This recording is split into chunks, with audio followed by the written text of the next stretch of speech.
Halo. Assalamualaikum warahmatullahi wabarakatuh. Salam sejahtera, shalom, Om Swastiastu, Namo Buddhaya, salam kebajikan. Perkenalkan, kami dari kelompok 4 ingin mempresentasikan materi kami tentang tugas besar 1 mata kuliah akuntansi manajemen yang berjudul menganalisis break-even point atau BEP multiple product pada klinik. Sebelumnya, perkenalkan anggota kami yaitu saya sendiri, Leonita Yulianti Andamahat. Lalu ada saya, Ria. Selanjutnya ada saya, Filipus Sri Mulyajati. Selanjutnya ada saya, Fiona Carvalho. Selanjutnya ada saya, Lovina Eniza Kinanti. Dan terakhir saya, Nadine Arzita Salim. Selamat menyaksikan. Slide pertama membahas tentang break-even point. Break-even point adalah titik pendapatan yang diperoleh oleh perusahaan sama dengan modal yang telah dikeluarkan. Perusahaan tidak mendapatkan keuntungan, akan tetapi juga tidak mengalami kerugian karena total keuntungan dan kerugian berada pada titik nol. Yang digunakan untuk menghitung break-even point antara lain, pertama ada biaya perusahaan perlu digolongkan menjadi biaya tetap dan biaya variabel. Yang kedua ada harga jual per unit selalu sama dalam periode dianalisis. Yang ketiga ada perusahaan hanya membuat dan menjual satu jenis produk. Selanjutnya ada variable cost. Biaya variabel adalah biaya yang berubah secara proporsional dengan aktivitas bisnis. Biaya variabel adalah jumlah biaya marginal terhadap semua unit yang diproduksi. Hal ini juga dapat dianggap biaya normal. Biaya tetap dan biaya variabel membentuk dua komponen dari total biaya. Selanjutnya, fixed cost. Fixed cost atau biaya tetap adalah pengeluaran bisnis yang tidak bergantung pada tingkat barang atau jasa yang dihasilkan oleh bisnis. Pengeluaran ini berkaitan dengan waktu, yaitu seperti gaji atau beban sewa yang dibayar dalam setiap bulan, dan sering disebut sebagai pengeluaran tambahan. Selanjutnya ada cash flow. Cash flow adalah aliran dana atau arus dana yang baik masuk maupun keluar dalam suatu periode.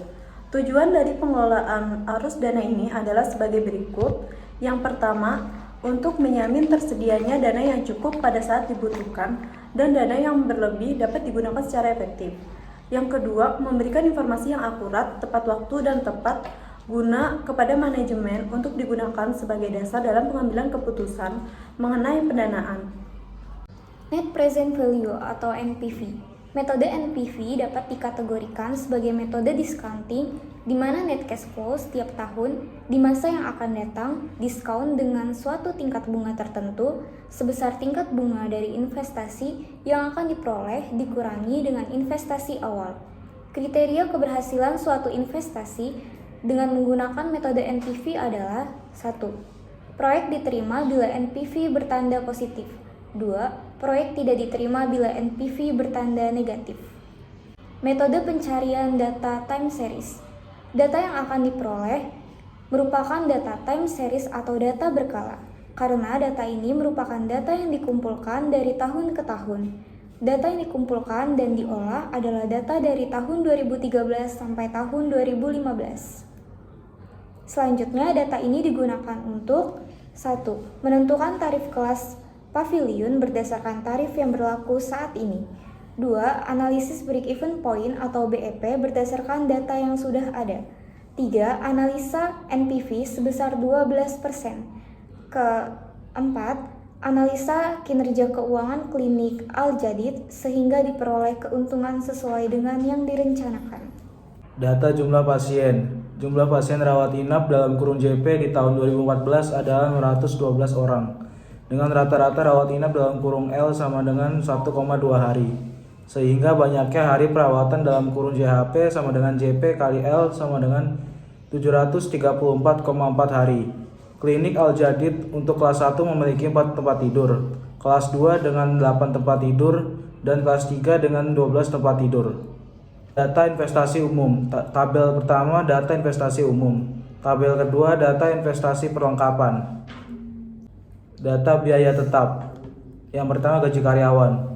Total pengeluaran untuk gaji karyawan klinik adalah sebesar 38.550.000 atau bulan atau sebesar Rp462.600 per tahun. Yang kedua depresiasi.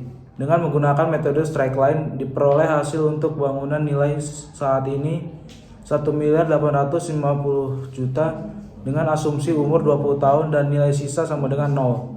Sehingga depresiasinya Rp92.500.000 per tahun, sedangkan depresiasi perlengkapan dan kelengkapan dengan nilai sekarang Rp475.585.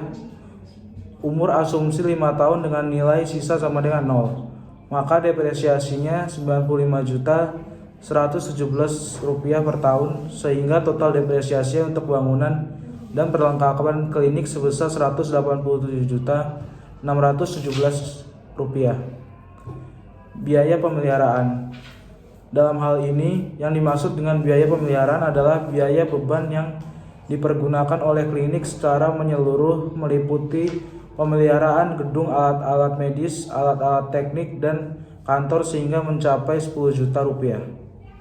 Bunga pinjaman. Berikut bisa kalian lihat tabel 3 rencana pengembalian pinjaman dan pembayaran bunga.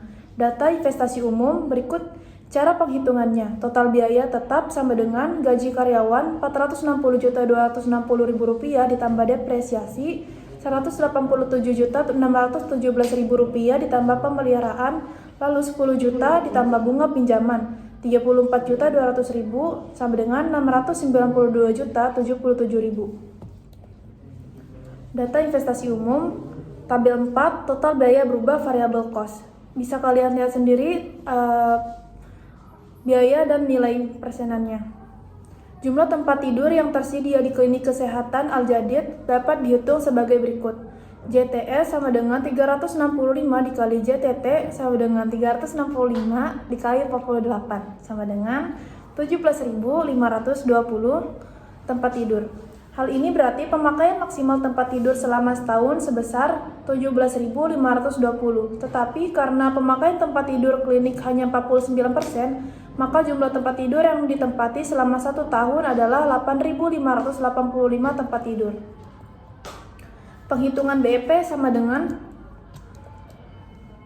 VC dibagi P dikurang VC sama dengan 692.077.000 dibagi 45.000 dalam kurung 49% dikurang dalam kurung 25,6% dalam kurung 56.711. Hasilnya 92.928. Tarif kelas yang diperoleh pada BP merupakan tarif kelas di mana tidak diperoleh keuntungan atau kerugian. Untuk menganalisa berapa tarif kelas yang layak, maka ditentukan tarif kelas minimum. Dari coba-coba atau trial and error untuk memperoleh tarif kelas pada tingkat bunga modalnya dengan cara menaikkan tarif kelas pada BP sebesar X% sehingga dapat memberikan hasil yang layak menurut metode NPV pada tingkat biaya modal sebesar 12%.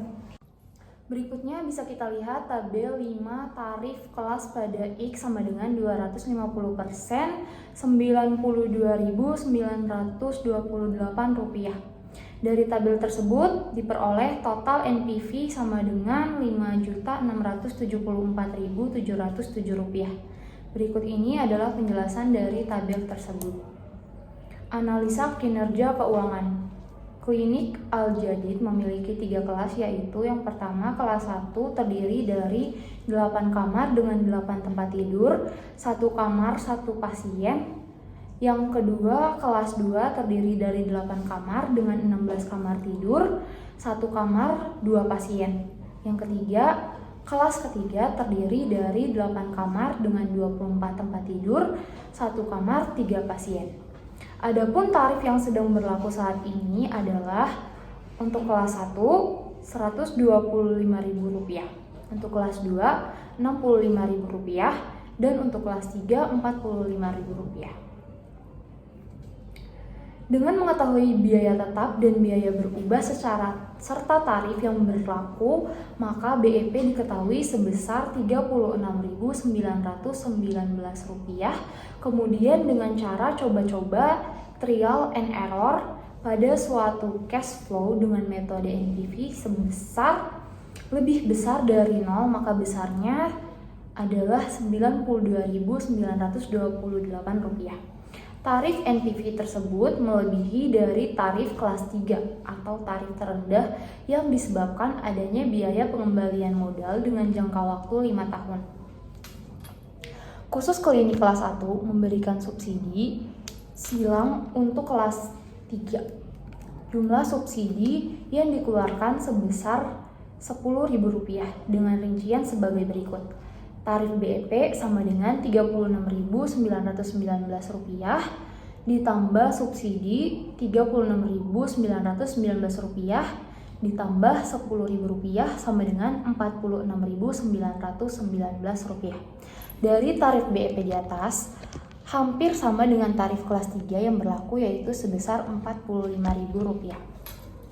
Kesimpulan yang dapat kita ambil yaitu yang pertama, dengan tingkat pemakaian tempat tidur 49%, maka jumlah tempat tidur yang terpakai selama setahun adalah 8.585 tempat tidur.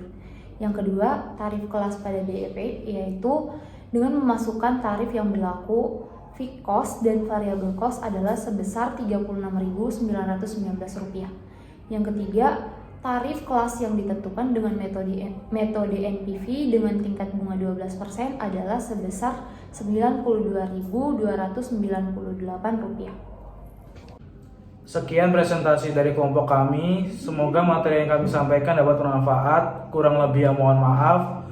Wassalamualaikum warahmatullahi wabarakatuh. Terima kasih.